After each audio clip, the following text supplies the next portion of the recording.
Hi, welcome to another IELTS video. Today we are going to run through another lexical resource quiz. I've tried my best to make this one difficult. Many of you shared comments saying that the previous quizzes were a little bit on the easy side, so hopefully this one will prove to be a greater challenge. We're looking at task 1 of a general exam, and this question was seen in Wollongong, Australia and in Melbourne, Australia this past month. If you find this video helpful, please visit my blog at IELTS.com. So if you're not familiar with how the questions work, I'll run through a very quick example. So basically you'll see a sample response, and in each sentence you will have a few different wordings to choose from, and you need to choose the correct wording. So for example, here we have territorial disputes, uprisings, tiffs have strained relations between China and Japan. Okay, and this is probably pretty easy for everyone. The answer would be disputes. So the word uprising wouldn't really fit, and the word tiff, which might be a new word for some people, is more of a small fight between maybe friends, not so much between two countries. So the correct answer would be dispute. So let's look at the question that appeared on the exam. So the question reads, you had a problem with your computer and brought it to an electronics repair shop to fix it. You were not happy with the service you received there. Write a letter to the shop's manager describing your experience. In your letter include what was wrong with the computer, why you are unhappy with the service, and what you expect the manager to do about this problem.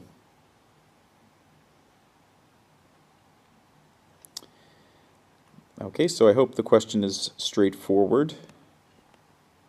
So I'll start reading the response, and we'll pause and let you come up with the questions. And please comment and let me know whether this video is helpful, and please post how many questions you get correct. Dear Sir or Madam, I am writing this letter to you to highlight with you, or bring to your attention, or show you an unfortunate experience I had with your staff at Best Repairs this past Friday.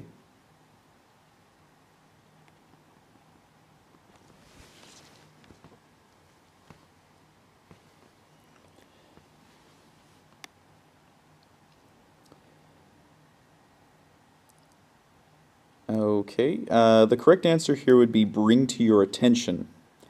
Now, I think everybody can see that highlight with you would be an awkward way to word it. Some people might have chosen show you an unfortunate experience, but this would also be a little bit awkward, as we're not really, recreating the experience. We're just sort of describing it.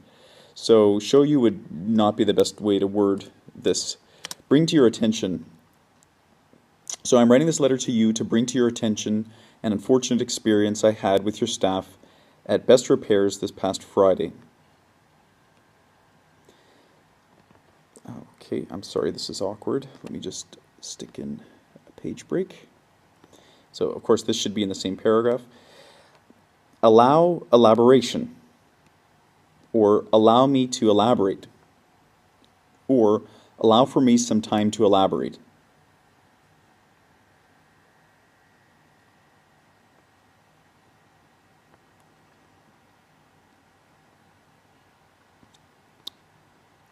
Okay, now the answer cannot be elaboration because, what is going to do the elaborating, so that's not the answer there.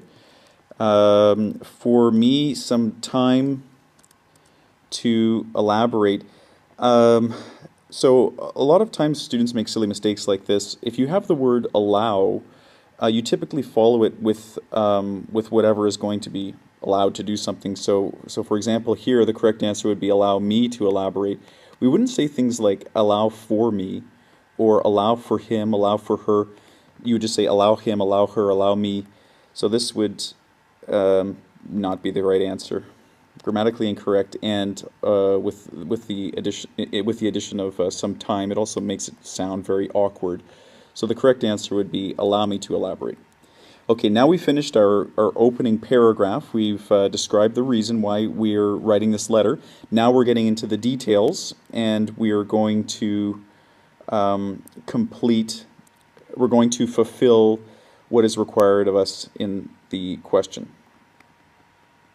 So, about a week ago, my computer started to commence problems accessing the internet.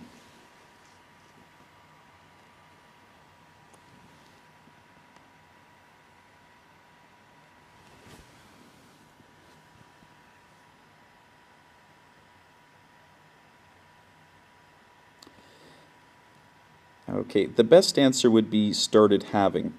Now, some students might have chosen the word commenced, and commence also means to start, but we typically don't combine it with a word like problem. Commence is a good word to use if you're talking about starting a project or if you're talking about starting a process. But when a problem starts, it's typically not. We don't describe that process using the word commence, so that would not be the right answer there. Those two. So started having problems accessing the internet. Another thing I'll just point out is that typically people capitalize the word internet. So something just to make a quick note of. After calling my internet service provider and confirming the issue was not their issue, or confirming the issue was unrelated, or confirming the issue was not related to them, I decided to bring my computer into your shop to have it investigated.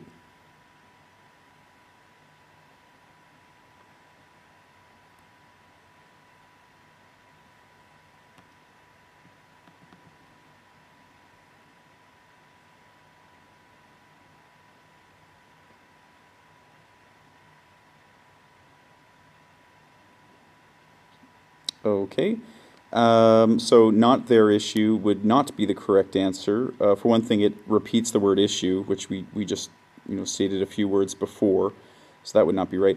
Unrelated would also not be the right answer.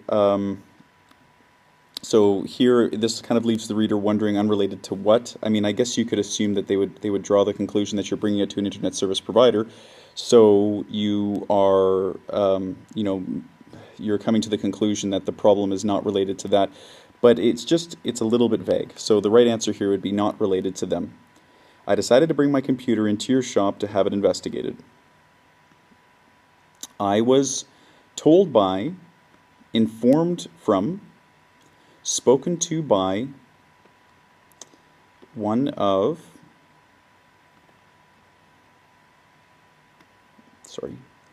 your employees that I would need to leave the computer with them overnight to give the service staff time to inspect it.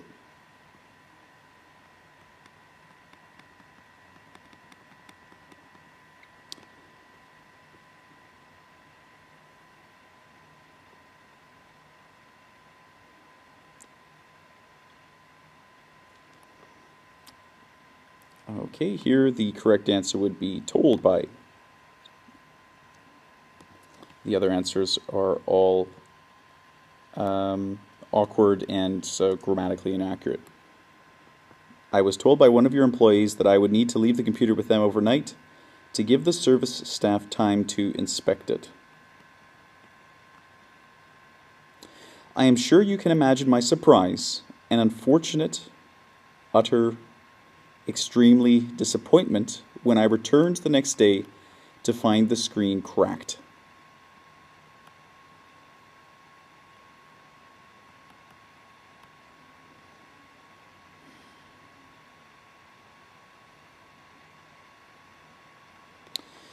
So the answer is not unfortunate. Unfortunate disappointment. No, that doesn't make sense. The answer is not extremely. So we could say extreme disappointment, but extremely would not be correct. So our answer here is utter. So utter, which means sort of complete or total. So I was completely disappointed. So my complete disappointment when I returned the next day to find the screen cracked. The employee on duty, comma, Dan, comma, tried to tell me that the screen was damaged when I dropped it off, but this is completely false. Or, Dan, the employee on duty, and tried to tell me that the screen was damaged when I dropped it off, but this is completely false. Or, the employee, comma, Dan, comma, on duty, tried to tell me that the screen was damaged when I dropped it off, but this is completely false.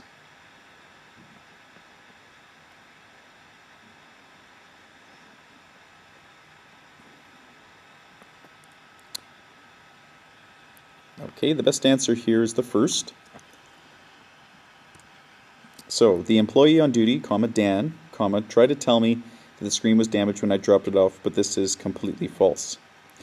And so some things I like to share with students when we go through these sorts of exercises is when you write your letter, it's helpful to include little details like this. So you might have noticed that I made up a name for the repair shop. I just called it Best Repairs, which I capitalized B and R so that the examiner knows that I'm trying to state that that's the name of the store, of the shop.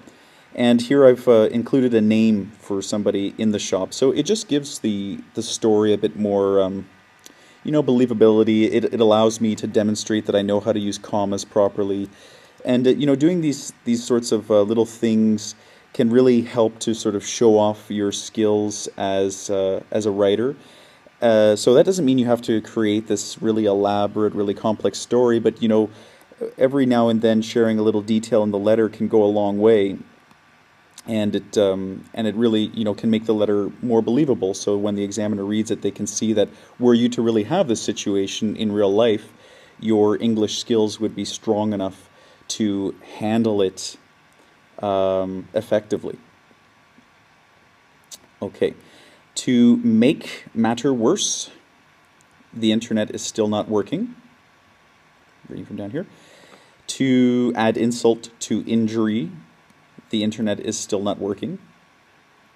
To heighten my insult, the internet is still not working.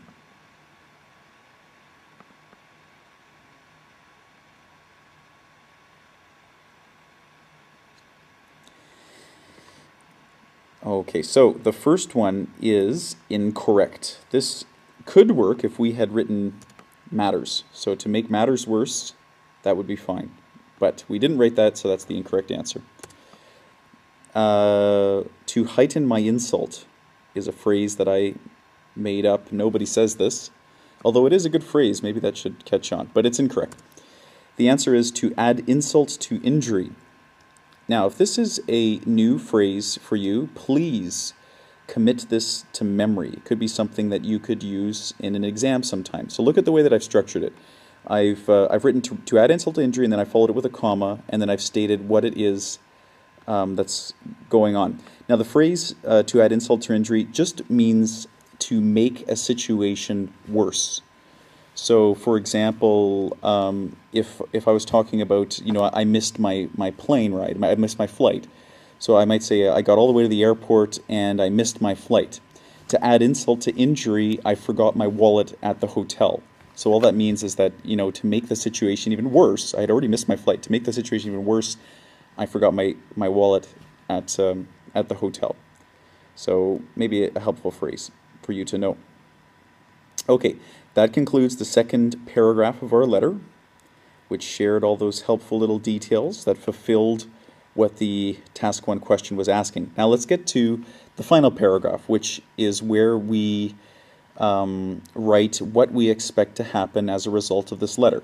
Now, because this is a letter of complaint, we're going to use some forceful language here, and we're going to try to get the manager to do what we think would be best to help this situation resolve itself. So, as manager of best repairs, comma, I'm expecting you to erect this situation immediately, or disable this situation immediately, or rectify this situation immediately.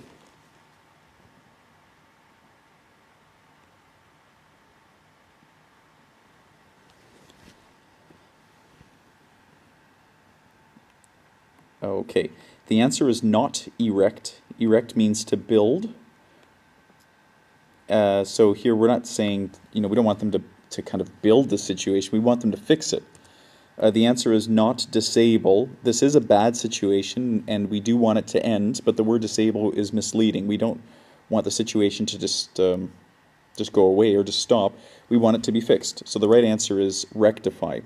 Rectify is a word that means to kind of rebuild or to patch up, to fix something that is not the way that it should be. Rectify is a good word to use if you're talking about any sort of problem that needs to be addressed or that needs to be fixed. So maybe a good word to add to your lexical bank. I want you to install a new screen on my computer and fix the internet issue properly this time. Or, I demand you to install a new screen on my computer and fix the internet issue properly this time.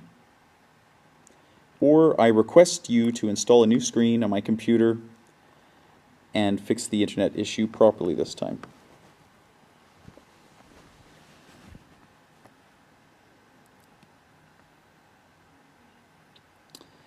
Okay, here the correct answer is want. We could say demand, but the problem is that we've put to after you. So if we were to use demand, we would have to take to away. So the answer would read, I demand you install.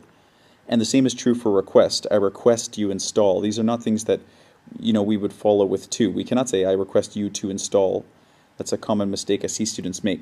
Now, demand would work in this situation because we are angry and we want results. And we want to express to this manager that we are upset and we are expecting them to rectify the situation. So demand would be a good word to use. Request would not be, because request is slightly weak. And in this situation, we're in the right. This manager and his company have made a mistake, or her company have made a mistake, and request would not be really that fitting here. It would be just slightly too weak. So demand would work. But anyways, the way that the question was worded initially was with want, or sorry, with to install. So the correct answer should be want. I want you to install a new screen on my computer and fix the internet issue properly this time. I would also appreciate you having a word with your staff about the integrity of their work, habit of their work, professional of their work.